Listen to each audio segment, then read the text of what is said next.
makes no claim. I want y'all to first subscribe to Dead Meat. Make some really good videos about kill counts in horror movies. Of ownership and simply uses the footage for purposes of education, commentary, and criticism under fair.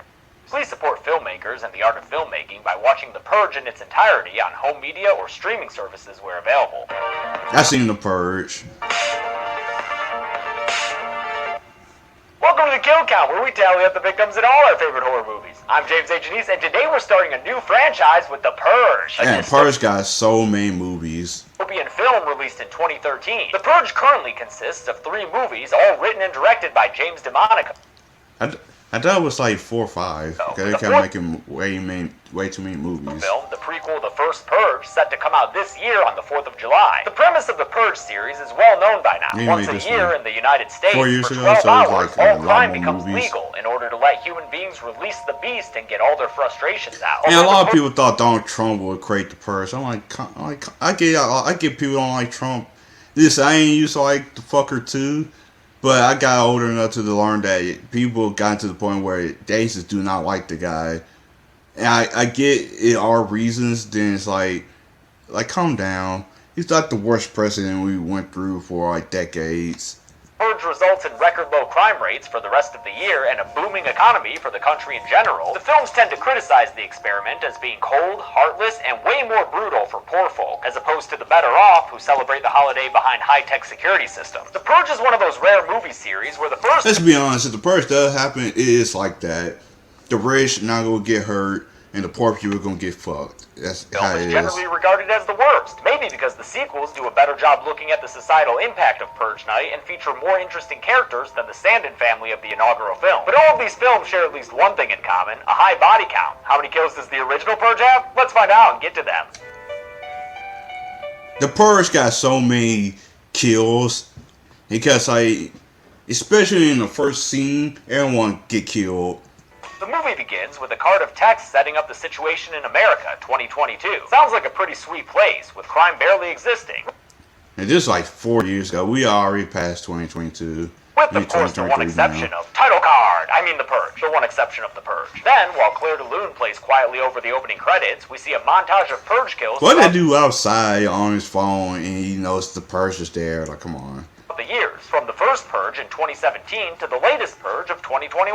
During this sequence, I count 26 kills. These montage kills are based on people who we see get shot or bodies that we see lying completely still. I don't include people who we see getting beat up. I went frame by frame to get this number, and boy was it annoying to do so. I also consulted other kill counts and body counts on the internet, and to be honest, they had all sorts of different numbers between them. So the important thing here is that it doesn't really matter. I don't care if your count is different. It's fine. Driving home to his gated community is James Sandin, played by Ethan Hawke, who just got word that he was the top seller of security systems at his company, probably from selling them all to his bougie neighbors like Mr. Kelly here, just one of many rich people looking for safety on Purge Night. In fact, it seems like all the neighbors are real friendly to James and his lovely wife Mary, played by Lena Headey, who is one of the world's best people, and I love her so much. But neighbor Grace does let slip that a few people may be resentful of the Sandin family's success. You know your husband sold a new security system to almost every home in this community. Some people are actually saying this neighborhood paid for that new addition on your home. When you hear her say that, you know what's about to happen, especially in the ending. But listen, Grace, regardless of price, you're going to want some high-end security for your home, because as we hear from the radio as James drives home, murdering people during the Purge is treated as just a fact of life in this world. Pete from Northern Virginia, what's your Purge plan? I'm gonna hunt down my boss. That son of a bitch has it coming. That kind of normalization continues after James gets home. And you could tell the main character, James, he's the one that really supports Purge. It's because he's the one that created the system. So he's the one that supports it. Or before Purge time, as Mary watches a TV doctor justify the practice. The Purge not only contains societal violence to a single evening, but the countrywide catharsis creates psychological stability by letting us release the aggression we all have inside of us. James and Mary have 2 children. But this is an interesting thing. That's a lot of people say, like, they act like anyone not gonna be killing people, even though the Purge gonna happen like every year. So you want people just to handle their anger and not to kill somebody or beat someone up. for 1 year looking at out a for on time. this holiest of holidays. First is teenage daughter Zoe, who likes to make out with her 18-year-old boyfriend Henry and do weird growling stuff with him. Cool, but when she hears her dad get home, she sends Henry on his way, because Papa James ain't a fan of how much older Henry is than her. Their other kid is son Charlie. Yeah, because he's like 18. I don't know how old she is, like 16, 17. Who likes to operate this weird voyeuristic camera attached to Sid's baby doll from Toy Story. He controls it from a little secret cubbyhole that's back behind his clothes in the closet. He's real proud of his barbecued baby mobile and his night vision camera that he tells his mom all about while she drinks wine like a mad queen. At dinner, she keeps drinking like she's bunkered down during the Battle of Blackwater, but maybe that's just to deal with her daughter making penis jokes. Eating dinner. No Yeah, penis. come on. As Purge o'clock draws near, James does a final check on his neighborhood cameras and gets a gun out of his safe as an extra precaution. The family huddles together as James arms the home security system, which seals their huge house shut like a submarine going on a dive. With that, it's Purge time. Most weapons are now legal, some government officials are exempt from the rules, because of course, and for the next 12 hours, all crimes, including murder, are A-OK. Blessed be our new founding fathers in America, a nation reborn. And that the Fine Fathers will be fucking insulted at what they fucking are doing. Oh, I don't really know. Fine Fathers did a lot. Fine Fathers had slaves at the time, so I don't really know. I'm not a woke person. I'm not a left or right either. Both sides can a little bit. Most of them can go fuck themselves. But let's be honest. Y'all can't just tell me that our Fine Fathers didn't have slaves. Come on. With a few loud sirens, Purge 2022 begins. The kids are in a sour mood, and Charlie especially seems to have an issue with the entire ethos behind the Purge. But James is a real Purge cheerleader and says it's necessary to make the country a better place. Although, judging by her concerned looks, Mary's not quite as much a Purge devotee as her husband. So the whole family do not like the Purge. You can tell from the whole family they do not want to be near or be a part of the Purge. But the father, because he's the one that's making money out the people, like I said in the earlier in there than what James said about it. He's the one that made the security system, so yeah, he could be the main person that likes to purge, because he's the one that created this system.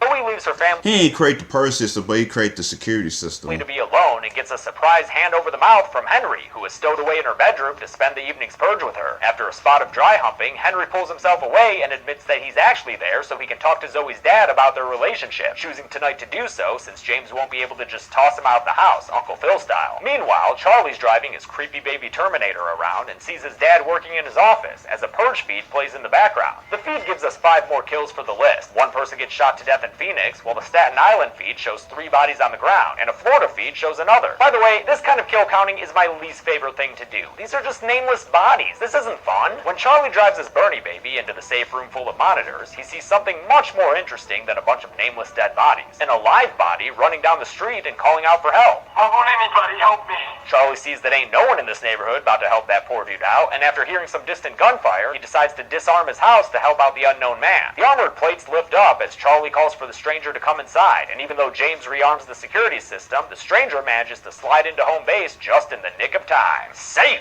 James and Mary run in to find their son with the stranger, so James begins to pull out his gun! That's when Henry comes down the stairs and calls out James's name before whipping out his own gun and starting a shootout between the two armed I men. love how he's like, I want your dad to understand that I'm a good person, but come out of nowhere and start trying to kill him. Like, what the fuck?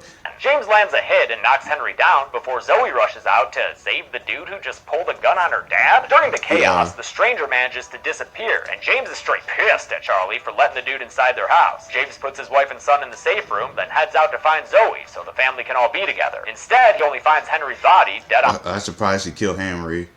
the floor and confirms the death by checking his pulse. Unless, Henry's squeezing a ball under his armpit or whatever bullshit y'all said was possible after that Scream 3 fuckery. But the Stansons have a much bigger problem on their hands than a dead Romeo. There's a big old group of well-dressed people in masks approaching their house and staring up into their security cameras. Not the primetime programming you want to see on Purge Night. The leader takes off his mask and introduces his gang as a bunch of good and proper purgers who are ready to cleanse their souls through murder. He's mad that their target, the stranger, got away from them, and that the Sandins have apparently given him refuge inside their home. Mr. and Mrs. the man you're sheltering is nothing but a dirty homeless pig. A dirt. I love how you said that because he's black. Grotesque menace to our just society. You had the audacity to fight back. Because he's a homeless guy. He doesn't know his place, and now he needs to be taught a lesson. Man, the Purge is a goddamn Ayn Rand wet dream world. He says that if the Sandins don't give up the stranger before their backup of weapons arrive, they'll break through the Sandin security system and murder the entire family alongside the stranger. And that's about it. Toodaloo, Sandin. I like how he's like a cheerful person. And it's like, yeah, I want to watch this movie. I'm like, this dude's so cheerful, and it's like, I don't really take this motherfucker seriously. Then you start when you get to the more of the parts, because like we gonna keep watching it. He's like, this motherfucker's serious. This dude is not playing no games. That's my thing. It's just a fabric front. This dude's serious. The power is cut, putting the house on a backup generator, and James admits that their security system is mostly an aesthetic one. It's not built for worst case scenarios. What? You motherfucker, you the one that created the fucking system. How you didn't know? How you create a system that you created, but you didn't get yourself the more of the benefits? That's so stupid. It doesn't made for like bad scenarios. Like, you the one that created your system supposed to be better than everyone else's system. You're dumb. This character is dumb. I like the actor, but the character's dumb.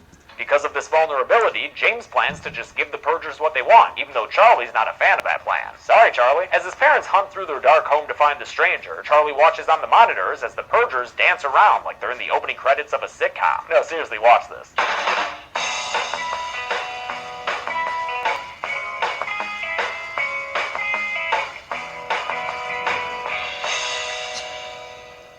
Charlie uses his robot baby to find the stranger before his parents do, and, with some light flashes, gets the guy to follow the toy to safety inside his secret closet cubbyhole. Respect, little man. The lead Purger calls James over to the front door for a smarmy little chat. James assures him that this is just a misunderstanding and that he's a huge fan of the Purge and doesn't want to deny anyone that right. But that doesn't stop another Purger from yelling at him to hand over the stranger now! That bit So when I saw that and you see his face, it's like, yeah, this motherfucker's serious. Brain from the lead Purger, which is why I'm not calling him his credited character name of Polite Leader. Shooting your minions is never polite, even if they are being rude. In any case, seeing this psychopathic yuppie in action spurs James to redouble his efforts to find the stranger. Charlie continues his VR expedition, and there's a real cheap jump scare when Sister Zoe appears in Let's be front. honest, anyone can whoop his ass, but the dude got a whole army and weapons, so I don't know. I can fight this the guy. camera to tell him that she's gonna go hide in Charlie's secret cubbyhole. That's about to get awkward, and it does in no time, because James walks in on the stranger pressing Henry's gun Where you got the gun? Where you get a gun from? That's one thing. to Zoe's head, and asking for James to just leave him alone until the night is over. James argues back that if he doesn't give the stranger to the Purgers, they'll kill his whole family.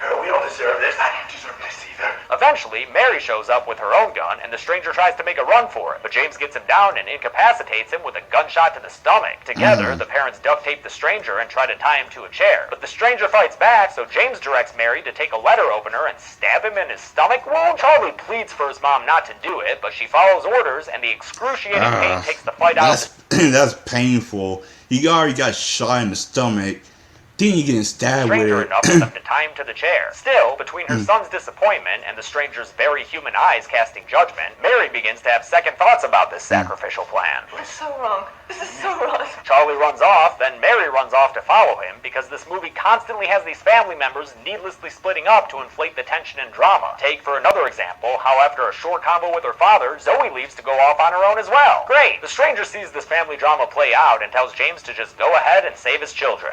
Take me outside. That act of kindness changes James's mind about the plan, and he tells Mary he was wrong. Charlie shows up again because the blocking in this movie is completely random and pointless, and James gives him a gun and tells him to hide. Hide from what? Those new weapons that have finally shown up for the Purgers, including a bunch of chains that they're now attaching to the doors and windows of the Sandin home. James's new plan is to defend their house, meaning the final half hour of this movie is going to be a home invasion play. Yeah, after that, this dude just become like a random badass. This dude just started murdering people. This final act kicks off with He went to he liked the Purge, hated, then I started killing a lot of these motherfuckers. the lead Purger reprimanding the Sandins for failing to give them their Purge praise. It's disappointing what happens to him, especially after the whole movie ended. That piece of filth that you are protecting exists only to serve our need to purge. So I bid thee farewell, sweet Sand.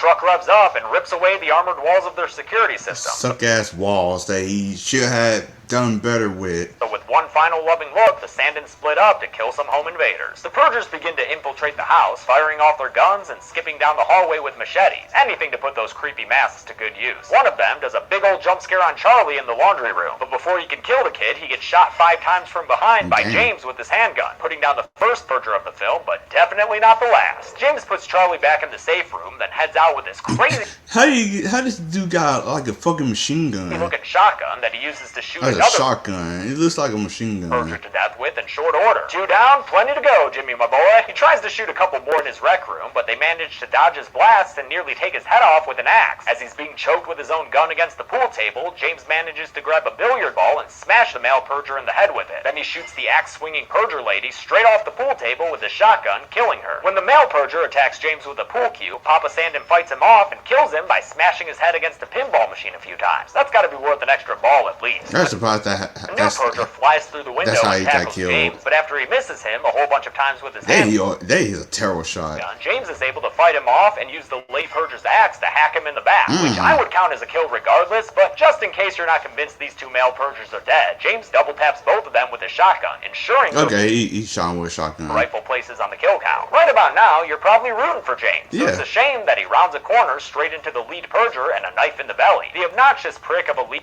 It was so dumb. It was like this dude was just murdering. This dude was just killing people, being badass, cheering for him. Then this fucking guy that came out of fucking nowhere and kills him. And it's like that's so dumb.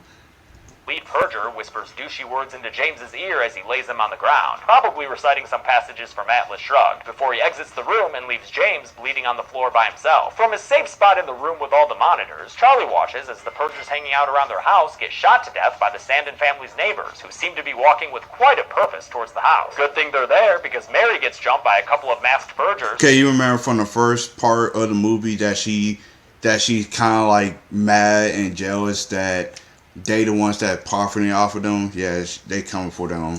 Tickle torture her and get ready to kill her with a machete before the neighbors open fire on this pair as well, killing them with a bunch of shots from their handguns. The neighbors are catching up to James's KD pretty quickly. They get even more kills after walking away from Mary, since we hear them fire their guns into a couple of squishy targets off screen, along with some bodies falling. Mary recovers. Well, I need to go back. Catching up to James's KD pretty quickly. They get even I thought I knew this actress. Cause I thought I saw her from Walking more Dead. kills but after something walking else. away from Mary, since we hear them fire their guns into a couple of squishy targets off screen, along with some bodies falling. Mary recovers and finds her husband bleeding on the floor, and after crying out for her children, is joined by Charlie. That's when lead Purger shows up to finish the job off and murder the whole lot of them. But as you probably guessed, he gets shot to death before he's able to do so. This I love how the daughter killed him. time the shooter isn't a neighbor showing up out of nowhere, it's Zoe showing up out of nowhere. I'm glad the lead Purger is dead and all. Yeah, but because he was not.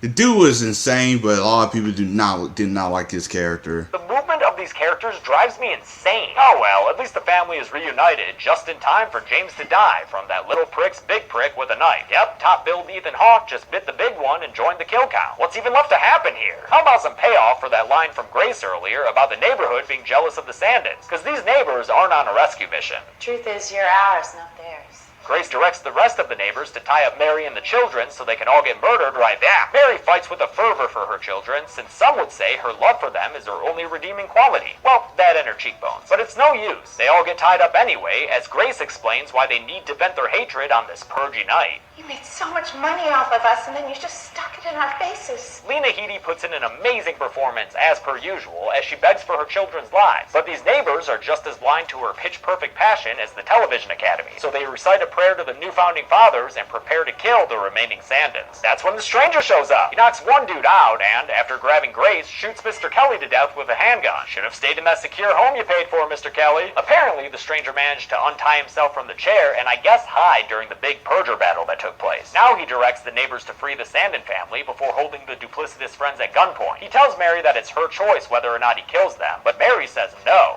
Oh, they were going to kill us. It doesn't matter. We are going to play the rest of this night out in motherfucking peace. Cut to morning, where it's T-minus 2 minutes until purge time is over. It must have been a real awkward night sitting around the table. It would have been real awkward because they tried to kill her. They tried to kill her everything. They had to sit down for like hours to wait till 7 o'clock. I don't know what time it was around the time when they was trying to kill him, but I know it was a very long time. When Mary gets distracted by her dead husband's body, Grace makes a final grab for the gun, but Mary ain't having it. Oh god, I was like, oh shit, she here with the fucking backhanded rifle, and she broke her nose. Shuts that shit down. They did that. You hear what I said? No more killing tonight! As Grace's nose bleeds like a faucet, a loud siren blares, signaling the end of Purge 2022. Mary evicts the neighbors from her house and thanks the stranger for his help. He leaves with a simple message. Good luck. Yeah, good luck because he gonna be in like a couple of movies, so you gonna be seeing him a lot. finding another neighborhood to move to with as good a school district, am I right? The movie ends with the Sandins looking out over their bloody front lawn as a news broadcast reports that this has been the most successful purge yet. Now, obviously, such an insane premise for the film is gonna net us a bunch of kills, but did it break any kill count records? Let's find out and get to the numbers. Did it? I counted 47 deaths in the purge, which I think it's a lot more kills than the Purge. 47. would be a new record if not for that bastard Belko. I'm not going to try to discern the genders of all those security cam deaths, so of the on-screen deaths that I could figure out, there were 11 dudes and 3 ladies for the victims. That comes out to this pie chart, with the majority of the victims unknown. Sorry. With a runtime I think most of them were dudes, let's be honest. of 95 minutes, we had a kill on average just about every 2 minutes. Wowee! 2 How good the minutes. golden chainsaw for coolest kill to the purger who gets hacked in the back. Yeah, he got hacked in the back, then got shotgunned. Because it was something different. Dull machete for lamest kill? Take your pick. Let's say, this guy. Sure. Everyone just gets Everyone just get shot. That's all it is. shot in these movies, man. And that's it. The Purge was released in 2013 and quickly became part of the cultural zeitgeist, with references to it everywhere, including an entire episode of Rick and Morty, which, no, I'm never gonna kill count, so don't ask. Yeah. I will kill count the sequel, The Purge Anarchy, next Friday, but until then, I'm James A. Janice. This has been The Kill Count. Thanks a lot for... I like James' kill counts. They are really good. Hope y'all enjoy the Purge of 2013's kill count from Dead Meat. I hope y'all go subscribe to his channel first, then go cut the minds and react to mines. But I hope y'all enjoy this video. Like and subscribe to the channel. We'll see you guys later, and goodbye.